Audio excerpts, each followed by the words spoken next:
இயேசு கிறிஸ்துவில் பிரியமான சகோதர சகோதரிகளே, இன்றைய நற்செய்தி மத்தேயு அதிகாரம் 16 இறைச்சொற்றொடர்களை 24 28 இயேசுவை பின்பற்றுதலின் உண்மையான அர்த்தத்தையும் தியாகத்தையும் விளக்குகின்றது.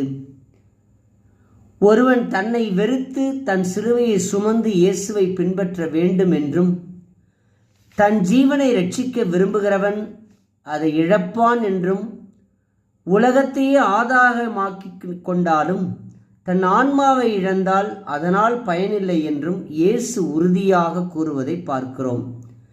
இதன் பொருள்தான் என்ன? சீடனாக வேண்டுமென்றால் ஒரு சில விதிகள் உண்டு. ஒன்று, தன்னை வெறுத்தல். சுயநலத்தையும் உலகப்பற்றையும் முழுமையாக வெறுக்க வேண்டும். 2, சிலுவையை எடுத்தல்.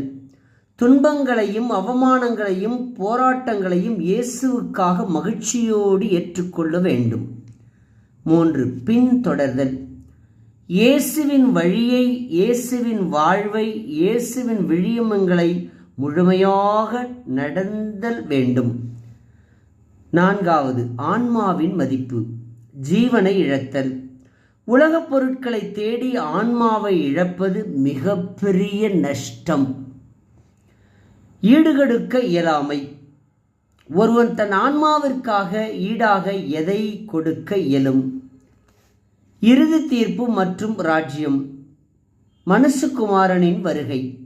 இயேசு தனது பிதாவுடன் மகிமையோடு தனது தூதர்களுடன் கடைசி நாளில் வருவார். அவரவர் செயல்களுக்கு தகுந்தபடி ஒவ்வொருவருக்கும் பலனளிப்பார். விண்ணகரசை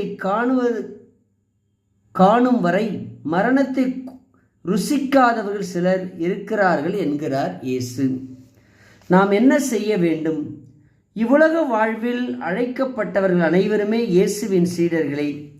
அவர்கள் இயேசுவுக்காக இவ்வுலக துன்பங்களை, துயரங்களை, வேதனைகளை, போராட்டங்களை, ஒரு வார்த்தையில் சொல்ல போனால் சிலுவைகளை மன தைரியத்தோடும் கஷ்டப்பட இஷ்டப்பட்டவர்களாக சுமந்தால் கண்டிப்பாக உடலால் வேதனைப்பட்டாலும் நம் ஆன்மாவை காப்பாற்றிக் கொள்ள முடியும்.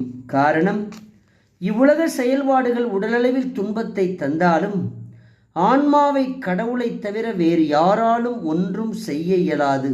காரணம், ஆன்மாவுக்கு சொந்தக்காரர் கடவுளே. இறுதி நாள் வரை தன் ஆன்மாவை பாதுகாத்து கொள்ளுகிறவன் விண்ணக வாழ்வை உறுதியாக கைமாறாக பெறுவான். ஆமென்.